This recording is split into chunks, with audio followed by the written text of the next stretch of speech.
Hello class 6 students, आज हम हमारा सेकेंड चैप्टर देखेंगे, journey from primitive man to settle life. इस चैप्टर में हम ये देखेंगे कि कैसे प्रिमिटिव मैन धीरे धीरे करके सेटल्ड हुआ, कैसे उसने अपने अंदर डेवलपमेंट की, वो सारी चीज़ें हम इसमें देखेंगे इस चैप्टर में।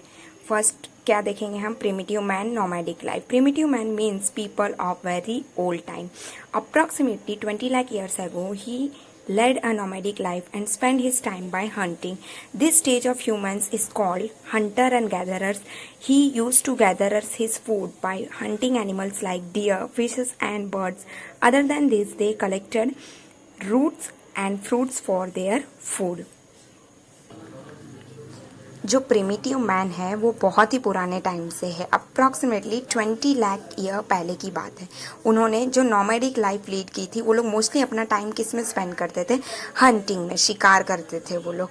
और ये स्टेज ऑफ ह्यूमंस को क्या बोला जाता था? हंटर और गैदरर्स। वो लोग अपना फूड जो है वो लोग गैदर करते थे। कैसे गैदर करते थे? हंटिंग एनिमल्स जैसे कि डियर, फिशेस और बर्ड्स का हंट, शिकार करते थे।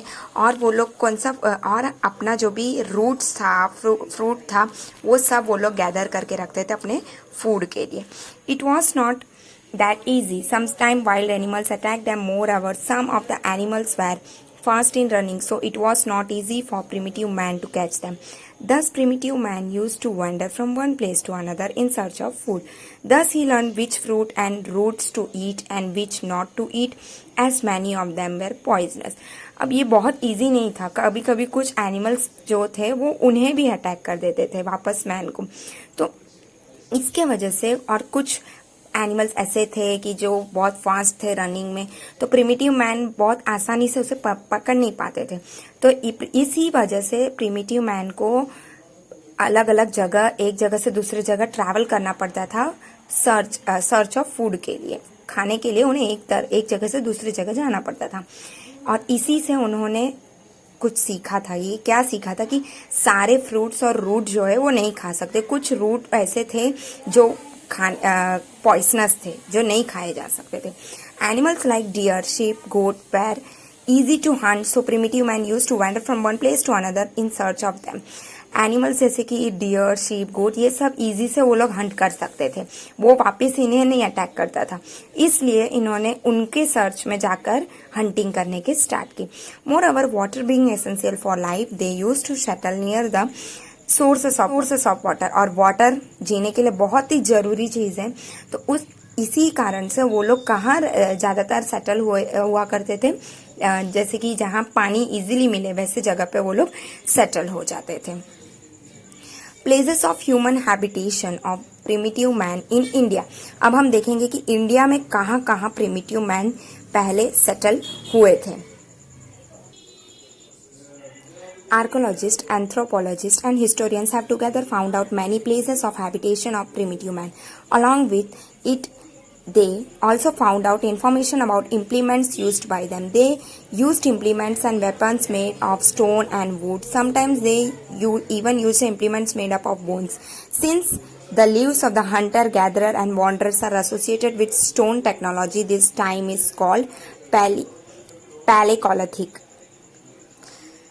जो भी आर्कोलॉजिस्ट थे, एंथ्रोपोलॉजिस्ट, हिस्टोरियन सब थे, उन्होंने जैसे जैसे अपने रिसर्च वर्क किया तो उन्हें पता चला कि जो भी प्लेसेस है जहाँ प्रिमिटिव मैन रहते हैं वहाँ पे उन्हें कुछ इन्फॉर्मेशन मिले। मतलब इनके बारे में बहुत कुछ जानने को मिला कि वो लोग इम्प्लीमेंट्स भी यूज़ करते थे, वेपन्स यूज़ करते थे। वेपन्स, हथियार, जो भी किससे बनी हुई होती थी? स्टोन और वुड से, मतलब पत्थरों से बनी हुई हथियार वो लोग यूज़ करते थे। और कभी कभी तो उनको कुछ हथियार ऐसे मिले जो बोन से बने हुए थे, हड्डियों से बनी हुई। सिंस द लिव्स, और जैसे ही वो लोग हंटर थे, शिकार करते थे, गैदरर थे, वैंडरर्स थे, ये सारे जो थे वो लोग स्टोन टेक्नोलॉजी यूज किए थे। तो उस टाइम को कौन से नाम से जाना जाता है? पैलियोलिथिक नाम से जाना जाता है। देखो ये फिगर में दिया है स्टोन्स कैसे उन्होंने कटिंग करके रखा था, जिसे उन लोग वेजिटेशन में यूज किए और अलग अलग हंटिंग में यूज किए, वो सब यहाँ पे पिक्चर में दिया है। वही दिया है यहाँ पे, were use to cut vegetation. Cutting के लिए भी वो लोग ने क्या क्या हथियार यूज किया था।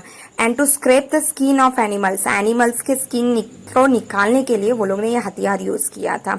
And use to peel off the tree and skin of the animal to cover their body, और वो लोग उन्होंने अपने बॉडी को कवर करने के लिए कैसे जो ट्री के पील होते हैं ना, ट्री का जो बार्क रहता है वो निकाल कर और जो भी चमड़ी था एनिमल्स का उससे अपना बॉडी कवर करते थे, यानी कि क्लोथ्स के फॉर्म में वो लोग ने यूज किया था ट्रीज और एनिमल्स के स्किन को। सी इस मैप में दिया है कौन से एज में कहाँ कहाँ इंडिया में प्रिमिटिव मैन रहते थे।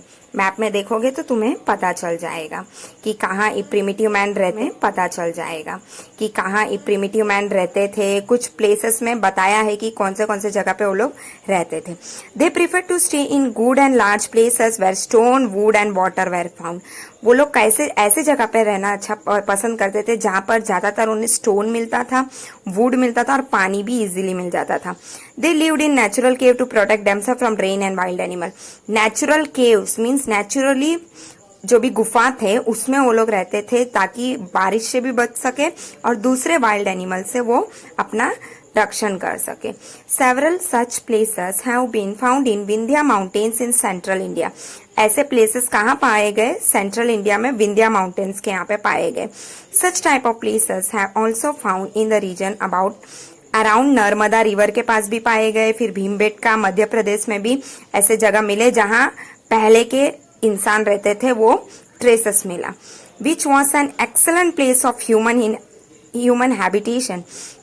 In its cave, around 500 images of birds, deer, wooden spear, trees, human, etc. drawn by the primitive man have been found, which are drawn with the help of natural colors.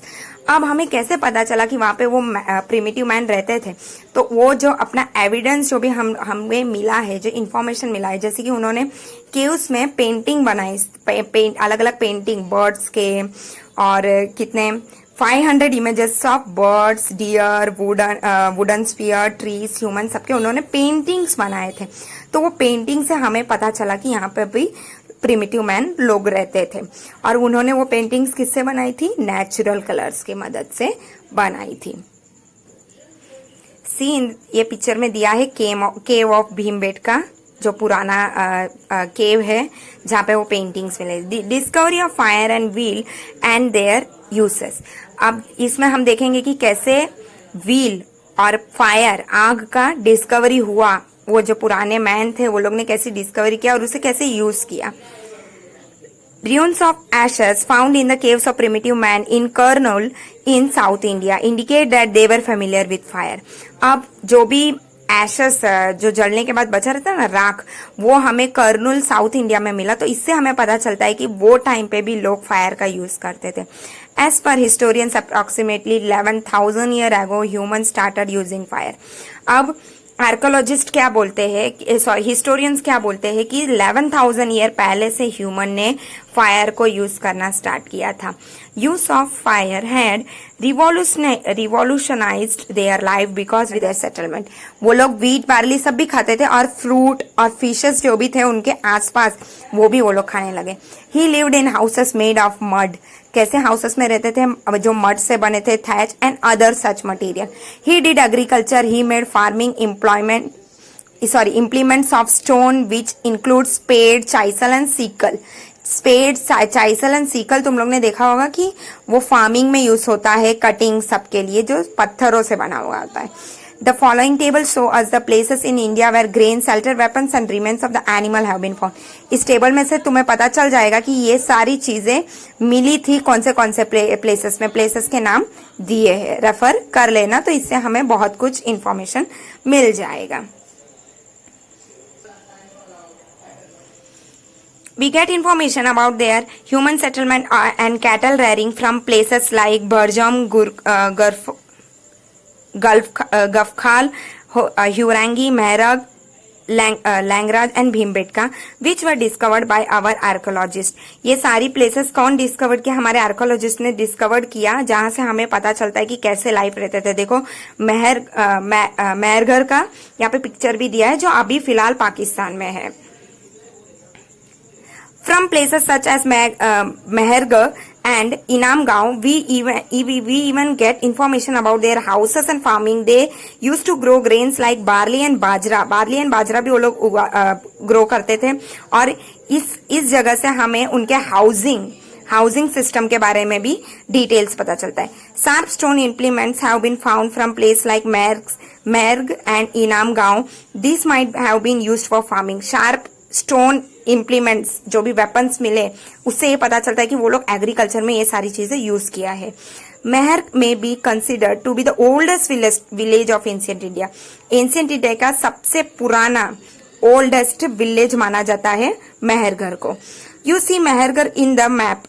Farming of barley and wheat started from here.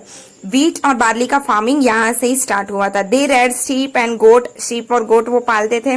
They did farming, उन्होंने farming की थी occupation के लिए। And stored grains bones of animals have also been found there. They lived in rectangular house. Small bones have also been found in this small barns have also been found in these houses. अब वो लोग कैसे house में रहते थे? एक rectangular house में रहते थे। छोटे छोटे बार्न्स भी मिले थे उस हाउस से, उन्होंने अपना घर भी बनाया। As a result of their nomadic life came to an end and started a settle life. इसके वजह से उनका नोमैडिक लाइफ, जो वो लोग एक जगह, पहले वो लोग को एक जगह से दूसरी जगह जाना पड़ता था क्योंकि एनिमल्स का डर था। कभी कुछ मिलता था, कभी पानी, कभी फ्रूट्स मिलते थे, कभी नहीं मिलते थे। लेकिन इसके ये घर वर बना के और एग्रीकल्चर करके उन्हें एक सेटल लाइफ मिल गया। The first companion and friend of this settle life was a dog. और मैन का फर्स्ट फ्रेंड कौन था सेटल लाइफ का? डॉग था। Besides, he was also familiar with sheep, goat, cow, buffalo, pig, etc. और ये सारी एनिमल्स के साथ भी वो फेमिलियर हो गया था। Gradually they started adjusting with them too. और धीरे धीरे एनिमल्स के साथ भी वो लोग रहने लगे। These animals protected them from wild animals. Thus, they associated with animal husbandry also along with farming. However, research is being carried out to find out how long he had been using animals to get milk. उसके बाद धीरे धीरे वो लोग animals के साथ भी रहने लगे और फिर एनिमल हस्बेंड्री स्टार्ट हुआ। एनिमल को पालने लगे वो लोग, फिर फार्मिंग भी करने लगे। और वो लोग, और इससे हमें नॉलेज भी मिलने लगा कि कितने टाइम तक वो लोग वो एनिमल के साथ रहने लगे। फिर उन्हें भी उससे मिल्क कैसे कितने टाइम तक मिला वो हमें इससे पता चला। Next is settle life, food, shelter, clothing. अब कैसे वो टाइम के सेटल लाइफ थे, फूड क्या थे और क्लोथिंग का स्टाइल कैसा था वो हम देखेंगे। Early life and पेस्ट्रोल activity transformed primitive man into settled life. We know that agriculture land cannot be left out because it takes some time for crops to grow. अब एग्रीकल्चर तुरंत नहीं हो जाता है, उसे हमें बहुत टाइम लगता है। पहले हम सीड डालेंगे, फिर थोड़े टाइम का क्लाइमेट होगा अलग अलग, फिर होगा। It needs water and crops have to be harvested when grains are ready. This process led the beginning of settled life in India. ये भी एक रीजन था जिसके वजह से सेटल लाइफ इंडिया में स्टार्ट हुआ। वो लोग वेट करते थे जैसे ही क्रॉप हो जाएगा परफेक्ट, तभी वो लोग हार्वेस्टिंग करते थे। He also started making earthen pots for the storage of grains. धीरे धीरे उन्होंने अर्थन, मिट्टी के बर्तन भी बनाने लगे ताकि वो जो भी फूड ग्रेन है उसे वो लोग स्टोर करके रख सके। As the wandering life come to an end, there was a widespread change in the food habits, clothes and shelter. जैसे जैसे पहले वो लोग एक जगह से दूसरी जगह ट्रैवल करते थे, लेकिन धीरे धीरे ये चेंजेस के वजह से उनमें बहुत कुछ असर आया। फूड हैबिट्स चेंज हो गए, क्लोथ्स चेंज हो गया, उनका रहने का, शेल्टर का स्टाइल चेंज हो गया। Along with wheat, barley, meat, they started eating fish and fruits found near their settlement. वो लोग wheat, barley सब भी खाते थे। In this, small barns have also been found in these houses. अब वो लोग कैसे हाउस में रहते थे? एक रेक्टेंगुलर हाउस में रहते थे। छोटे छोटे barns भी मिले थे उस हाउसेस में। According to the evidence found in Mehrgarh, they honor the dead by burying them. अब इससे ये जो भी एविडेंस मिले थे महरगढ़ में से, तो उसमें से पता चला था कि वो लोग जो भी डेथ हो जाती थी, ऑनर लोग वो उनको कैसे ऑनर करते थे? बरिंग देम, गाड़ा जाता था डेड बॉडीज को। Many such evidence have been found there. Evidence has been found at one place that the goat was also buried along with man. कुछ जगह पे तो मैन के साथ, इंसानों के साथ गोट को भी बरी किया है, ऐसे एविडेंस भी मिले। This suggest that there believe that there is a life after that also. इससे ये पता चलता है कि वो ये मानते थे कि मौत के बाद भी कुछ जिंदगी है। एनिमल्स को भी वो लोग उतना ही रेस्पेक्ट दिए थे। In the same way place name Inamgaon have been found in Maharashtra. एक इनाम गांव नाम का गांव था जो महाराष्ट्र में है। From where remains of dead bodies of children have been found, जहां पे चिल्ड्रन के डेड बॉडीज भी मिले। They lived in round shaped houses, reared cattle and did farming of bajra and barley. उधर के हाउसेस कैसे थे? राउंड शेप्ड के थे, और वो लोग ने भी कैटल रेयरिंग मतलब गाय सब पाला था। And did farming of bajra and barley, उनका फार्मिंग में था बाजरा एंड बार्ली मेनली था। ओके, तो यहाँ अपना चैप्टर 2 कंप्लीट हुआ। Thank you.